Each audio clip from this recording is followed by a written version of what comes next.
सर्वोत्तम agriculture academy के online channel में आप सभी का स्वागत है। सॉइल साइंस की फिजिकल प्रॉपर्टीज़ का तीसरा पार्ट है आपको सॉइल स्ट्रक्चर, मृदा संरचना जिसको हम लोग कहते हैं, तो इसको भी पढ़ेंगे।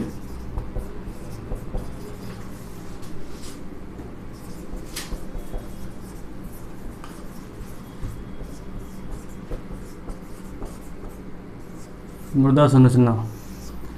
अब देखिए मृदा संरचना में अब जैसे कि आप लोग अभी मृदा गठन, इसके पहले वाले वीडियो में आपको देखने को मिलेगा कि मृदा गठन के बारे में आपने पढ़ा था, और मृदा संरचना, मृदा गठन, मृदा संरचना में हमने आपको कंपेरिजन भी बताया था कि मृदा संरचना किसे कहते हैं, मृदा गठन किसे कहते हैं। एक बार फिर से मृदा संरचना कहते हैं मृदा के कणों के व्यवस्था क्रम को ही मृदा संरचना कहते हैं। कहने का मतलब है arrangement of the soil particle is called soil structure.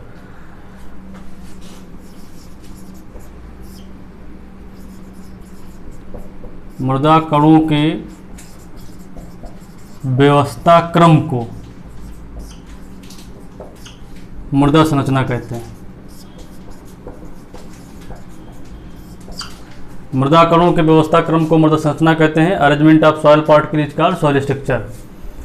तो मृदा कण मतलब मृदा कणों की बात आए तो मृदा कणों का मतलब वही जो प्राइमरी पार्टिकल थे, सैंड सिल्ट क्ले, या सेकेंडरी पार्टिकल थे, पेट पेडान क्लोड, इन्हीं सब के व्यवस्था क्रम को ही मृदा संरचना कहते हैं।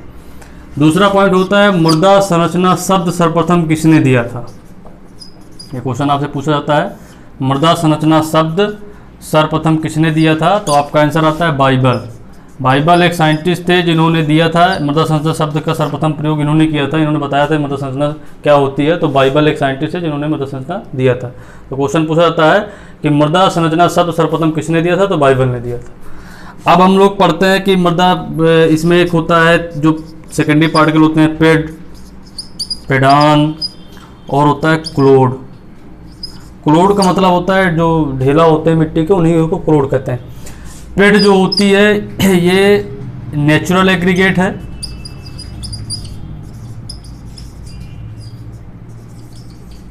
और इसी को हम लोग कहते हैं यूनिट ऑफ सॉइल स्ट्रक्चर। मृदा संरचना की इकाई है, मृदा संरचना की इकाई। ये क्वेश्चन पूछा जाता है कि मृदा संरचना की इकाई कौन है, मृदा की इकाई कौन है, तो ये आपको याद रखना, जो पेड़ होती है ये मृदा संरचना की इकाई है, जो पेड़ान है ये मृदा की इकाई है, मृदा की यूनिट है, ये मृदा की इकाई है। जो क्लोड है ये मृदा की कृत्रिम इकाई है, मृदा की कृत्रिम इकाई है। ये आप लोग सभी लोग याद रखेंगे। मृदा की इकाई पेडान है, मृदा की कृत्रिम इकाई क्लोड है, और मृदा संरचना की इकाई पेड है, जिसको हम लोग नेचुरल एग्रीगेट के नाम से भी इसको जानते हैं। तो पेड जो है वो मृदा संरचना इकाई, ये आप लोग याद रखेंगे क्योंकि क्वेश्चन में आता है। अब हम लोग आगे पढ़ते हैं टाइप्स ऑफ सॉइल स्ट्रक्चर। मृदा संरचना के प्रकार पढ़ते हैं, क्या कौन कौन से प्रकार होते हैं। तो जो मृदा संरचना के जो प्रकार होते हैं वो ध्यान से देखिएगा सभी लोग। एक होता है प्लेट लाइक स्ट्रक्चर।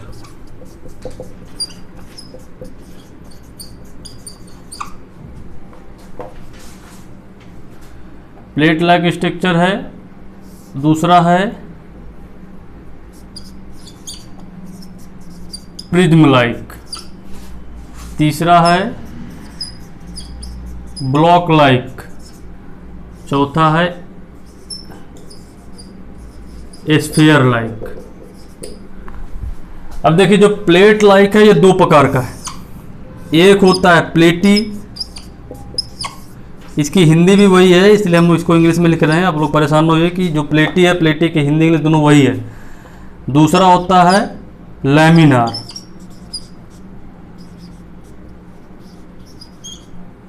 प्लेटी और लैमिनार ये दो है। तो प्लेटी कहने का मतलब प्लेटी का जो स्ट्रक्चर बनता है वो हम आपको बताते हैं।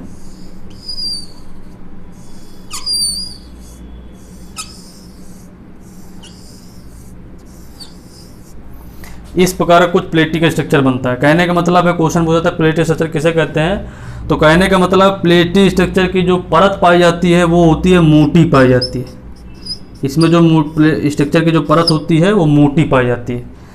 लैमिनार जो होती है इसका भी स्ट्रक्चर ऐसे ही बनता है, बस इसकी जो परतें होती हैं वो थोड़ा पतली होती हैं प्लेटी के कंपेरिजन में। तो ये जो परतें हैं इसकी होती हैं पतली। तो क्वेश्चन ये पूछा जाता है किस संरचना की परत मोटी होती है, किस संरचना की परत पतली होती है। तो लैमिनार की पतली होती है और मोटी होती है प्लेटी की। ये लैमिनार और प्लेटी संरचना किसका पार्ट है? प्लेट लाइक स्ट्रक्चर का भाग है। अब दूसरा होता है प्रिज्म लाइक स्ट्रक्चर। इसके भी दो पार्ट होते हैं, एक होता है प्रिज्मेटिक, दूसरा होता है कोलुमनार।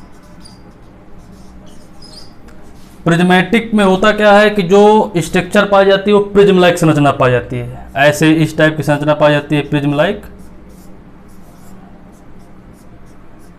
तो ये जो होता है आपकी प्रिज्म लाइक स्ट्रक्चर आपको देखने को मिल रहा है, तो इसे हम प्रिज्मेटिक संरचना के नाम से जानते हैं। और जो कोलुमनार होता है इसका जो ऊपरी पोर्शन होता है वो राउंड शेप का होता है, इसलिए हम इसको कोलुमनार कहते हैं। ऊपरी जो पोर्शन होगा, टॉप पोर्शन जो होता है वो राउंड शेप का होता है, इसीलिए हम इसको कोलुमनार कहते हैं। जो इस टाइप का स्ट्रक्चर आपको देखने को मिलेगा ये जो है ये राउंड शेप का है, तो आपको कोलुमनार से इसको संरचना के नाम जानते हैं। और इसका जो ऊपरी पोर्शन होता है वो प्रिज्म टाइप का होता है, इसलिए हम इसको प्रिज्मेटिक कहते हैं।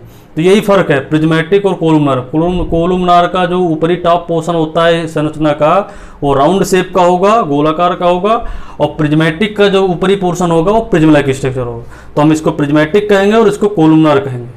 अब ब्लॉक लाइक स्ट्रक्चर जो होता है वो भी आपका दो प्रकार का होता है, एक होता है आपका एंगुलर ब्लॉकी, दूसरा होता है सब एंगुलर ब्लॉकी।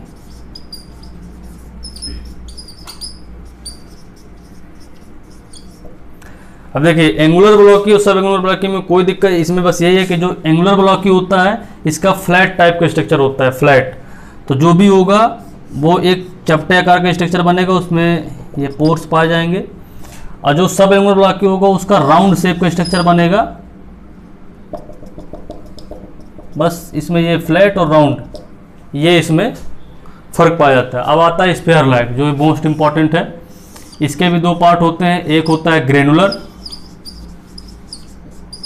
स्ट्रक्चर और दूसरा होता है क्रम्बी, जिसका बहुत देर से इंतजार था आप सभी लोगों को। सब जानते हैं क्रम्बी स्ट्रक्चर सबसे अच्छा स्ट्रक्चर पाया जाता है मृदा संरचना का। जो ग्रेनुलर होता है इसमें जो पोर पाए जाते हैं, छिद्र पाए जाते हैं, वो नंबर ऑफ पोर कम पाए जाते हैं। जो पोर स्पेस की मात्रा होती है, छिद्रों रंध्रावकाश की मात्रा होती है वो कम होती है, पोर इसमें कम पाए जाते हैं। इसमें नंबर ऑफ पोर स्पेस सबसे ज़्यादा पाए जाते हैं। कहने का मतलब है जैसे कोई स्ट्रक्चर है तो इसमें पोर और इसमें जो पाए जाते हैं बहुत ज़्यादा पाए जाते हैं, नंबर ऑफ पोर स्पेस ज़्यादा होते हैं। तो जो भी नंबर ऑफ पोर स्पेस जिस भी मृदा में ज़्यादा होंगे वो मृदा बड़ी मुलायम होगी, और जो मुलायम होगी वो सबसे अच्छी पैदावार वाली मृदा होगी। तो कहने का मतलब है क्रम्बी स्ट्रक्चर सबसे अच्छा स्ट्रक्चर माना जाता है खेती करने के पर्पज से। तो ये आपके मृदा संरचना के सारे पार्ट हैं, आप इनको समझ लीजिए। एक बार फिर से देखेंगे, प्लेट लाइक स्ट्रक्चर दो प्रकार का होता है, प्लेटी और लैमिनार। प्लेटी का मतलब ये होता है कि जो मृदा की जो परतें होंगी संरचना की, वो परतें जो पाई जाएंगी वो मोटी पाई जाती हैं, थिक पाई जाती हैं। और लैमिनार की जो परतें होती हैं वो थीन पाई जाती हैं, मतलब पतली पतली परतें पाई जाती हैं। दूसरा स्ट्रक्चर आपका होता है prism like structure. Prism like prismatic भी दो प्रकार का होता है, एक होता है प्रिज्मेटिक, दूसरा होता है कोलुमनार। प्रिज्मेटिक का मतलब होता है कि मृदा संरचना जो का पार्ट ऊपरी पोर्शन होगा वो प्रिज्म लाइक स्ट्रक्चर पाया जाएगा, और कोलुमनार का जो होगा वो राउंड शेप का पाया जाएगा। बस ये दो इसमें फर्क है। ब्लॉक लाइक स्ट्रक्चर में दो प्रकार का है, एंगुलर ब्लॉक, सब एंगुलर ब्लॉक। एंगुलर ब्लॉक की मतलब होता है फ्लैट टाइप का, सब एंगुलर ब्लॉक मतलब राउंड शेप का। उसी प्रकार से स्फीयर लाइक है, स्फीयर लाइक में ये इसको हम स्फेरिकल स्ट्रक्चर भी बोलते हैं। स्फीयर लाइक संरचना को ये दो प्रकार का होता है, एक होता है ग्रेनुलर और दूसरा होता है क्रम्बी। ग्रेनुलर का मतलब होता है जो पोर पाए जाते हैं, छिद्र पाए जाते हैं, वो नंबर ऑफ पोर स्पेस कम पाए जाते हैं उस मृदा में। और क्रम्बी में क्या होता है कि नंबर ऑफ पोर स्पेस उस संरचना में सबसे ज़्यादा पाए जाते हैं। सबसे ज़्यादा पाए जाने के कारण वो मृदा होगी वो सबसे मुलायम होगी। जैसे कि केचुए जो हमारे किसान के मित्र केचुए कहलाते हैं, उनका काम भी होता है कि नंबर ऑफ पोर स्पेस को ज़्यादा कर देना, जिससे खेत जो होगा वो मुलायम हो जाए, तो उससे पैदावार बढ़ जाती है। तो वही क्रम्बी स्ट्रक्चर होता है जिसमें नंबर ऑफ पोर स्पेस सबसे ज़्यादा पाए जाते हैं। तो ये आपको क्वेश्चन बनता है कि नंबर ऑफ पोर स्पेस सबसे ज़्यादा किस संरचना में पाए जाते हैं, टोटल रंध्रों का संख्या सबसे ज़्यादा किसमें पाई जाती है, तो क्रम्बी संरचना में पाई जाती है। क्रम्बी संरचना किसका पार्ट है, स्फीयर लाइक स्ट्रक्चर का पार्ट है। ये आप लोग सभी लोग याद रखेंगे। तो ये मृदा संरचना का आपका तीसरा फिजिकल प्रॉपर्टीज पार्ट है। इसको अगर इसमें कोई समस्या है, अब हम लोग आगे इसके चलते हैं। जैसे कि सॉइल डेंसिटी या मृदा घनत्व के बारे में जानकारी लेते हैं। ये भी फिजिकल प्रॉपर्टीज का एक पार्ट है। तो मृदा संरचना तो आपको सबको समझ में आई होगी। अगर कोई इसमें प्रॉब्लम हो, कोई समझ में ना आया हो तो कमेंट करके ज़रूर बताएं। हम लोग आगे का एक प्रॉपर्टी पढ़ते हैं, मृदा घनत्व, जिसको हम लोग सॉइल डेंसिटी कहते हैं।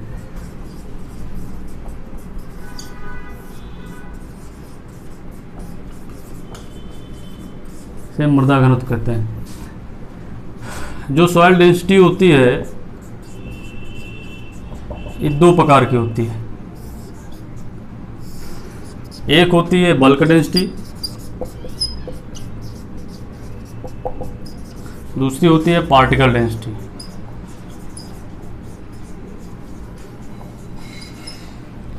बल्क डेंसिटी को बीडी कहते हैं शॉर्ट फॉर्म में, और पार्टिकल डेंसिटी को पीडी कहते हैं शॉर्ट फॉर्म में।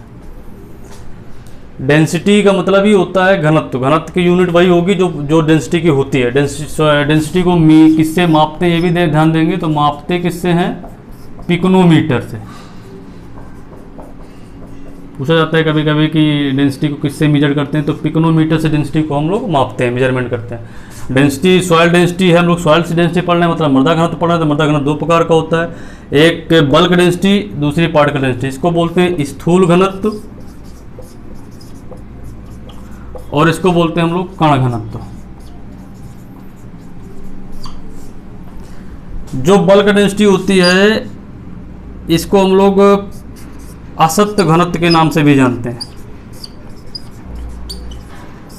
और सामान्य मृदा की जो डेंसिटी होती है 1.33 ग्राम पर सेंटीमीटर क्यूब पाई जाती है। देखिए ग्राम पर सेंटीमीटर क्यूब ये इसकी यूनिट होती है। इसी को दूसरी यूनिट पे लिख सकते हैं कि 1.33 ग्राम पर सीसी। जी तो मतलब हो गया ग्राम, ये सी तो हो गया सेंटीमीटर, ये सी तो हो गया क्यूब। ये अब इस फॉर्म में ज़्यादा लिख के एग्जाम में पूछा जाता है, तो आप ये याद रखिएगा। ये दो यूनिट इंपॉर्टेंट, ग्राम पर सेंटीमीटर क्यूब तो ये इंपॉर्टेंट है ही है, पूरी लिखी होती है तो ग्राम पर सेंटीमीटर क्यूब। इसी को शॉर्ट फॉर्म में लिखते हैं तो ग्राम पर सेंटीमीटर, सी तो ये हो गया, और ये क्यूब तो ये हो गया सेंटीमीटर क्यूब, ग्राम पर सीसी। तो इस प्रकार से भी क्वेश्चन आते हैं, तो इसको भी आप लोग ध्यान में रखेंगे। पार्टिकल डेंसिटी क्या होती है? पार्टिकल डेंसिटी जो सामान्य मृदा की पार्टिकल डेंसिटी, इसको हम लोग पहले तो सत्य घनत्व के नाम से जानते हैं, जैसे कि इसको हम असत्य घनत्व कहते हैं, तो इसको हम सत्य घनत्व के नाम से भी, ट्रू डेंसिटी के नाम से भी जानते हैं। दूसरा होता है इसमें 2.66 और 2.65 ग्राम पर सेंटीमीटर क्यूब, ये वैल्यू होती है। कहीं किसी बुकों में ये लिखा है, किसी बुकों में ये लिखा है, दोनों सही है, कोई दिक्कत इसमें नहीं है। अब इसमें एक पॉइंट ये होता है कि जो बल्क डेंसिटी या स्थूल घनत्व होता है वो कण घनत्व का जस्ट हाफ होता है। कहने का मतलब है कि बल्क डेंसिटी जो होती है वो कण घनत्व की क्या होती है? आधी होती है। आधी होती है किसकी? कण घनत्व की आधी होती है। आधी होती है किसकी? कण घनत्व की। आप दो को देखिएगा, भी दिखाते हैं आपको। देखिए कण घनत्व आपका 2.66 है। अगर इसको आधा करेंगे, 2 का आधा 1, 6 का आधा 3, 6 का आधा 3, और यही सेम वैल्यू आपको पता है कि होती है बल्क डेंसिटी की। तो कहने का मतलब है कि पार्टिकल डेंसिटी की आधी बल्क डेंसिटी होती है, या इसको दूसरे भाषा में बोलें तो बल्क डेंसिटी की दुगनी पार्टिकल डेंसिटी होती है। इसमें लिखेंगे अगर तो दुगनी होती है। किसकी होती है दुगनी? बीडी की। बीडी मतलब बल्क डेंसिटी, बल्क डेंसिटी मतलब स्थूल घनत्व। इसका जो सूत्र होता है बल्क डेंसिटी और पार्टिकल डेंसिटी का, तो बल्क डेंसिटी में हम लोग क्या करते हैं कि जैसे कि घनत्व का सूत्र आप सबको पता होता है, मास अपान वॉल्यूम होता है। डेंसिटी बराबर क्या होता है? जो सिंपल सा फार्मूला होता है वो होता है मास अपान वॉल्यूम, द्रव्यमान बटे आयतन। कहने का मतलब ये द्रव्यमान बटे आयतन होता है। तो जो बीडी बराबर होता है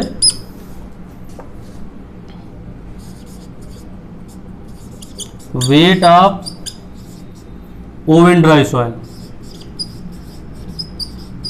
सूखी मृदा का वेट कितना होगा द्रव्यमान, और वॉल्यूम ऑफ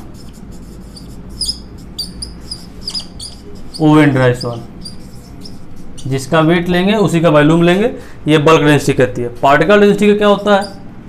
पार्टिकल डेंसिटी का होता है वेट ऑफ सॉलिड सॉइल,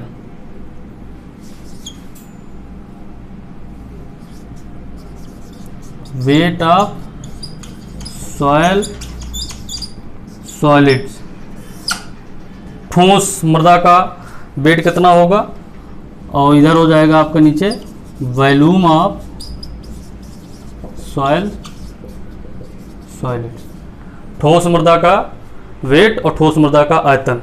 अगर हिंदी चाहें तो हिंदी में लिख देते हैं ठोस मृदा का द्रव्यमान बटे ठोस मृदा का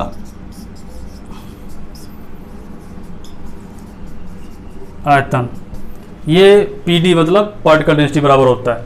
तो आपको 3-4 पॉइंट इसमें जो मुख्य वो याद रखेंगे। देखिए, डेंसिटी किससे मापते हैं, पिकोनोमीटर से मापते हैं। डेंसिटी कितने प्रकार की होती है, 2 प्रकार की, एक होती है स्थूल घनत्व, दूसरा होता है कण घनत्व। स्थूल घनत्व को इंग्लिश में बल्क डेंसिटी बोलते हैं। बल्क डेंसिटी बोलने की वजह से इसका शॉर्ट फॉर्म होता है BD। इसको असत्य घनत्व के नाम से जानते हैं। जो नॉर्मल मृदा की बल्क डेंसिटी होती है 1.33 ग्राम पर सेंटीमीटर क्यूब होती है। ये कण घनत्व की आधी होती है, सूत्र इसका ये होता है। उसके बाद पार्टिकल डेंसिटी होती है। पार्टिकल डेंसिटी को हम लोग सत्य घनत्व भी कहते हैं। ये इसकी जो होती है 2.65 ग्राम पर सेंटीमीटर क्यूब होती है, और ये दुगनी होती है किसकी, बल्क डेंसिटी की, और इसका ये फार्मूला होता है। इसके बाद एक पॉइंट और होता है कि कौन सी डेंसिटी किस मृदा में सबसे ज़्यादा पाई जाती है और किस मृदा में सबसे कम पाई जाती है। तो ये चीज़ आपको सबको समझ में आ गया होगा। अब इसमें हम आपको एक चीज़ और बताते हैं। तो बल्क डेंसिटी सबसे ज़्यादा पाई जाती है सैंडी सॉइल की। सैंडी सॉइल के बल्क डेंसिटी सबसे ज़्यादा पाई जाती है, कितनी होती है, 1.6 ग्राम पर सीसी। सबसे ज़्यादा सैंडी सॉइल को होती है, सबसे ज़्यादा होती है, सब मृदाओं से अपेक्षा सैंडी सॉइल की सबसे ज़्यादा होती है बल्क डेंसिटी। और सबसे कम जो होती है, सबसे कम जो BD होती है किस मृदा की होती है, वो होती है क्ले की। क्ले की कितनी होती है, 1.1 ग्राम पर सीसी। ये और जस्ट इसी का अपोजिट है कण घनत्व में। कण घनत्व में क्या होता है, सबसे ज़्यादा होती है क्ले की और सबसे कम होती है सैंडी की। तो यहाँ पे हम लोग 2 पॉइंट और लिख लेंगे कण घनत्व में कि सबसे ज़्यादा कण घनत्व किसका होता है, किस मृदा का होता है, सबसे ज़्यादा कण घनत्व क्वेश्चन पूछा जाता है किसका होता है, तो आपका आंसर आ जाएगा क्ले का। और यहाँ आ जाएगा सबसे कम कण घनत्व किसका होता है, तो आ जाएगा आपका सैंडी का। मतलब जस्ट एक दूसरे के अपोजिट है। तो ये आपका एक छोटा सा टॉपिक उसी में जुड़ा हुआ था। अगले प्रॉपर्टी थी मृदा घनत्व की। तो आई होप सबको समझ में आया होगा। इसको रट लीजिए बिल्कुल, कोई भी क्वेश्चन होगा इससे बाहर नहीं जाएगा। आप कोई भी एग्जाम दीजिए तो इसको आप कायदे से पढ़ लीजिए। कोई भी दिक्कत हो तो कमेंट करके ज़रूर बताइए, और इस वीडियो को आगे से आगे शेयर करिए। साथ ही साथ जो सर्वोत्तम एग्रीकल्चर एकेडमी के छात्र नहीं हैं, किसी दूसरे संस्थान के छात्र हैं, कहीं के भी हैं, वो भी इस वीडियो को देख सकते हैं, वो भी ज्वाइन कर सकते हैं इस ऑनलाइन क्लासेस को। क्योंकि लॉकडाउन की वजह से सारी क्लासेस बंद पड़ रही हैं, तो इस ऑनलाइन क्लासेस का आप लोग सभी लोग इसका फ़ायदा उठाइए और घर बैठे इस वीडियो को ज़्यादा देखिए, रिवीजन करिए। आपका एग्जाम बिल्कुल सुगम हो जाएगा, सारे क्वेश्चन आएंगे और अच्छी रैंक के साथ आप किसी अच्छे विश्वविद्यालय में आपका एडमिशन होगा। तो धन्यवाद।